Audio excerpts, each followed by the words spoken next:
Stop trying to be liked. Earn fear, not approval. There is a sickness that spreads quietly through every crowd, the desire to be liked. It disguises itself as kindness, as humility, even as goodness. But beneath its gentle mask, it corrodes the will, weakens the mind, and empties the soul of command.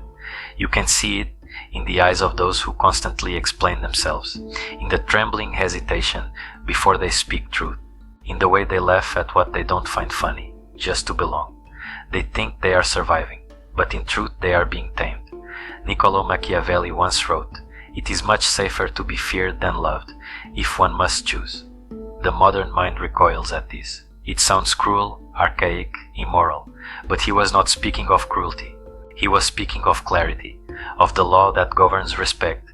People may admire what they love, but they obey what they fear. Fear, not the trembling kind, but the kind born from respect, from control, from unwavering certainty, the kind that tells the world, "I will not bow for approval." That is not arrogance, that is sovereignty. We live in an age where everyone wants to be seen, to be understood, to be validated. But the more you chase being understood, the more invisible you become, because the one who needs validation gives power to the one who grants it. And in that instant, the balance of power shifts, silently, permanently. Look closely. Every leader who sought to be loved became a servant to his own people's emotions. Every warrior who sought to be liked lost his blade the moment he hesitated to offend. The world doesn't reward those who seek to please it. It rewards those who understand it, shape it, and stand unshaken by its noise. Approval is soft gold. It shines, but it melts easily. Fear, when earned through discipline and precision, is iron. It does not glimmer, but it holds. You are not here to be liked. You are here to be remembered. And remembrance does not belong to the agreeable. It belongs to the formidable. This is the awakening, to see that peace, reputation, and love are luxuries of those who already possess strength. And strength is born not from being accepted, but from being unyielding. When you stop asking, "Do they like me?" and begin asking, "Do they respect me?" that is the moment the world shifts, because approval builds comfort. But fear builds empires. The cost of being liked. The path to weakness never begins with failure. It begins with the quiet hunger to be accepted, a hunger that seems harmless, until it consumes every decision, every silence, every glance. We learn this early. As children, we are taught that harmony is survival. To be agreeable is to be safe. To be honest is to be punished. So we polish our edges, mute our instincts, and learn the art of pleasing. It becomes a habit so deep that by the time we're grown, we no longer know if our words are our own, or a reflection of who we think others want us to be. This is the tragedy of dependence, the slow erosion of self-respect disguised as virtue. You tell yourself you are being kind, you tell yourself you are being diplomatic, but Machiavelli would tell you this: when you trade your conviction for peace, you invite conquest, and the world will conquer you with smiles, not swords. Approval is a seductive poison. It makes you believe that if you just give a little more, if you just soften your tone, hide your ambition, silence your anger, then finally you will be loved without resistance. But this is an illusion. The moment you bend to be accepted, you teach the world how far you can be pushed. Look at the workplace, at friendships, at love. How many decisions are made not from principle, but from fear of rejection? How many truths are swallowed to keep fragile peace? This is not morality. This is surrender. Marcus Aurelius wrote, "It is not death that a man should fear, but he should fear never beginning to live." And how many never begin to live because they are imprisoned by perception? They build their identity around the gaze of others, as if existence itself must be confirmed by applause. But applause is fleeting, and the crowd that cheers today will jeer tomorrow if the wind changes. A man who depends on the crowd becomes its servant. He loses the right to act with force because he is ruled by the need to be seen as good. Goodness in his mouth becomes performance, virtue becomes theater, and all the while his power rots in silence. Machiavelli understood this paradox centuries ago, that men would rather appear good than be strong, because appearance wins hearts faster than discipline wins respect. But the hearts you win through softness will not protect you when the storm comes. They will turn away, for love built on approval cannot endure conflict. Think about it. The friend who always agrees with you, do you trust him? The leader who never offends, do you follow him when the night grows dangerous? No, because instinct knows what intellect denies. Approval is not proof of worth. The cost of being liked is always the same: self-betrayal. And the more you betray yourself, the more you must beg others to tell you who you are. That is the deepest form of slavery, when your reflection is owned by strangers. So many people suffer quietly in this cycle. The good man who stays silent to avoid conflict, the woman who hides her ambition so she won't be called ruthless, the thinker who dilutes his truth to fit into the polite consensus. Each believes they are preserving peace, but they are only preserving fear. Machiavelli would call this the decay of the will, when emotion governs reason, and reason, stripped of command, becomes a servant to the heart's insecurities. But all is not lost, because in every act of weakness lies the seed of awakening. When you grow tired of bending, tired of pretending, tired of earning approval from those who would never bleed for you, that exhaustion becomes sacred. It is the first spark of power. And from that spark, a truth begins to form, a truth sharp enough to cut through every illusion we've been fed about goodness, control, and fear. The law of control and self-mastery. The world is not governed by kindness. It is governed by forces, by fear, respect, and perception. To deny this is to remain a child in a world of wolves. Machiavelli understood this law, that power is not cruelty, but clarity. He wrote not for the weak-hearted moralist, but for the ruler who must see men as they are, not as he wishes them to be. And what he saw was simple. Men love at their own convenience, but they fear according to your strength. This is not cynicism. This is physics of the human heart. Love depends on conditions. Fear depends on certainty. When a man acts from the desire to be loved, he becomes a mirror, reflecting what others want to see. But when he acts from command of self, he becomes a force, shaping the world around him. Fear, in its higher form, is not terror. It is order. It is the weight of presence that demands respect without needing approval. Marcus Aurelius, centuries apart, echoed the same principle, only through serenity instead of cunning. He said, "You have power over your mind, not outside events. Realize this, and you will find strength." Where Machiavelli wielded fear outward, Marcus turned mastery inward. Two mirrors facing each other, one showing how to rule men, the other showing how to rule the self. And between them lies the full spectrum of power, because the one who controls himself cannot be ruled. He does not chase affection. He does not tremble before criticism.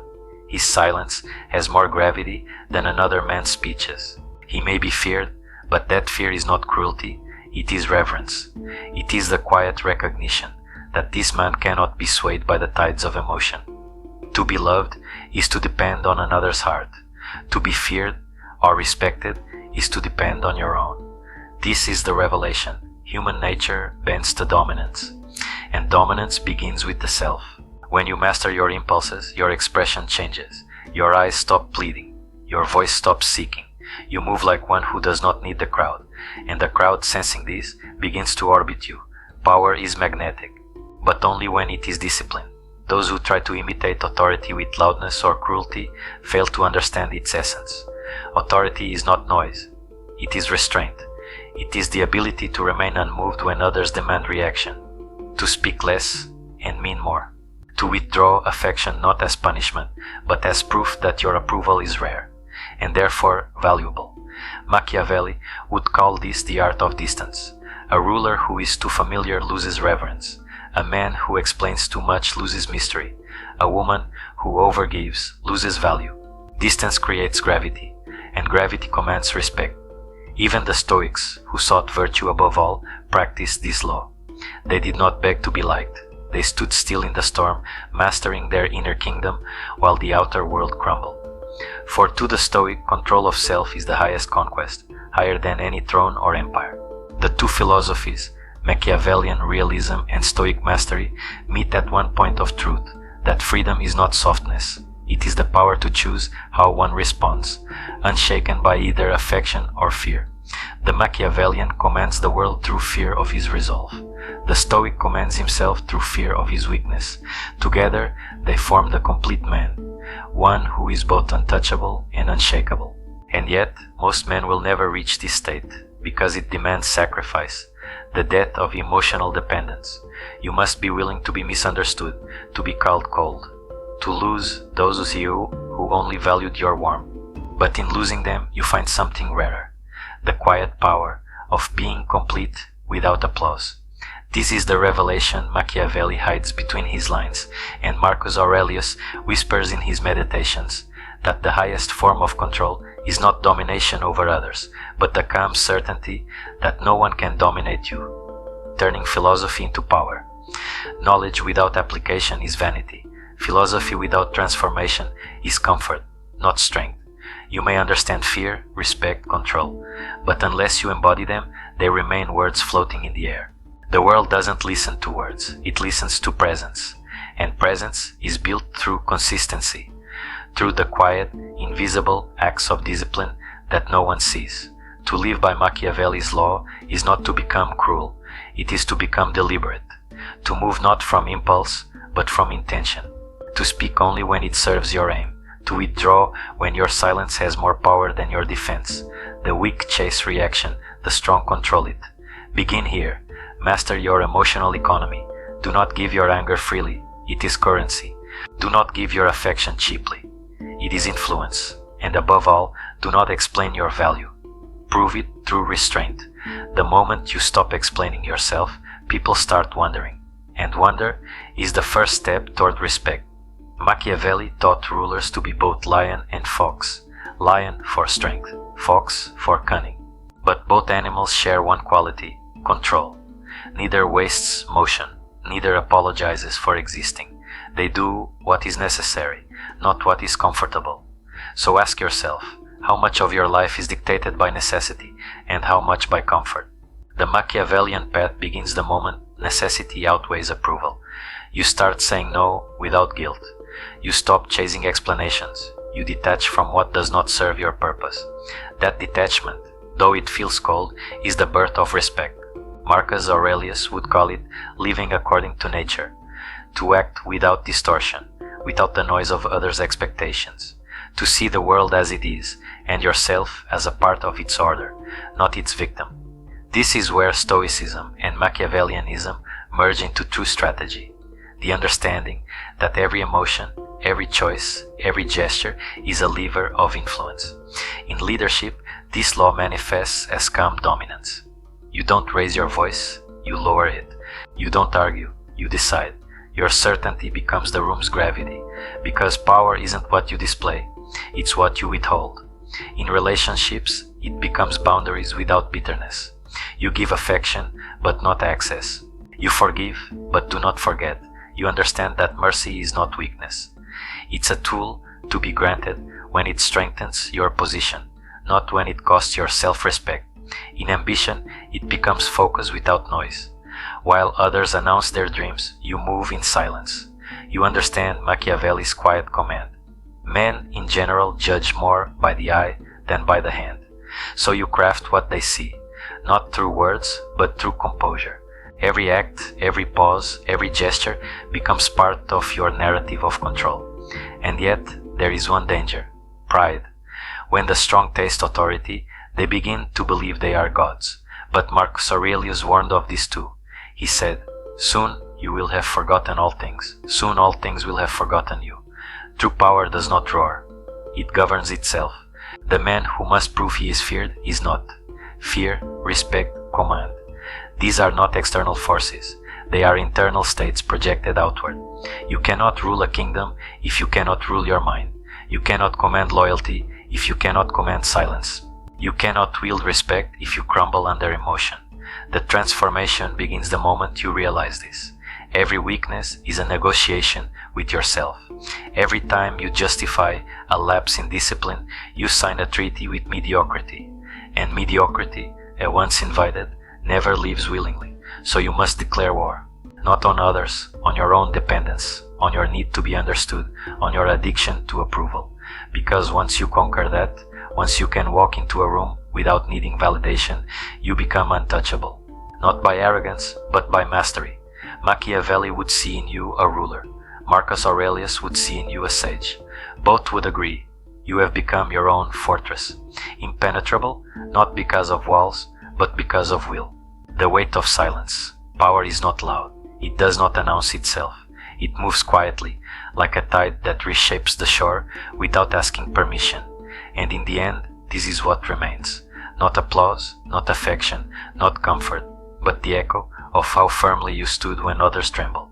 When you no longer chase being liked, something extraordinary happens. Your voice lowers, your presence sharpens. The noise of the world begins to fade, and in that silence you hear the faint rhythm of what Machiavelli called virtù, the strength of character that bends fortune to its will.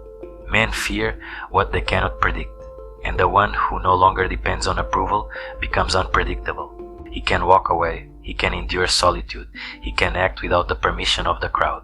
That is what makes him powerful. But this fear is not cruelty, it is clarity. It is the fear of loss in those who see your independence, the fear of being judged by one who cannot be swayed. You earn it, not by violence, but by mastery.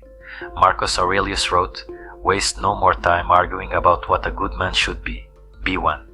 That is the Stoic echo of Machiavelli's law. For the goal is not to dominate others, it is to dominate the self so completely that domination of circumstance becomes effortless. You stop seeking to be loved and start living to be respected. You stop bending for peace and start standing for principle. You stop fearing isolation and start wielding it like armor. There will be those who call you distant, cold, arrogant. Let them. Their words are merely the songs of those still chained to the need for approval. You will outlast their judgments the way stone outlasts wind, because strength, real strength, has no need to announce itself. It is seen in the calm eyes of the one who does not chase. It is felt in the stillness of the one who could react but doesn't. It is respected in the silence of the one who could destroy but chooses not to. The world may not love you for this, but it will never forget you. Fear, when earned through control and integrity, does not decay. It echoes, through rooms you've left, through names you've never known, through the quiet memory of those who once looked into your eyes and realized they could not move you. That is the final reward, not their affection, but their awe. Machiavelli was right. Love is fickle, but fear endures. And Marcus Aurelius was right. Control of the mind is control of the world. When the two unite within you, you become a still flame, calm, untouchable, unextinguishable. So walk your path without apology. Speak less, mean more. Withdraw when others beg you to chase. And remember, the lion does not ask the sheep for understanding.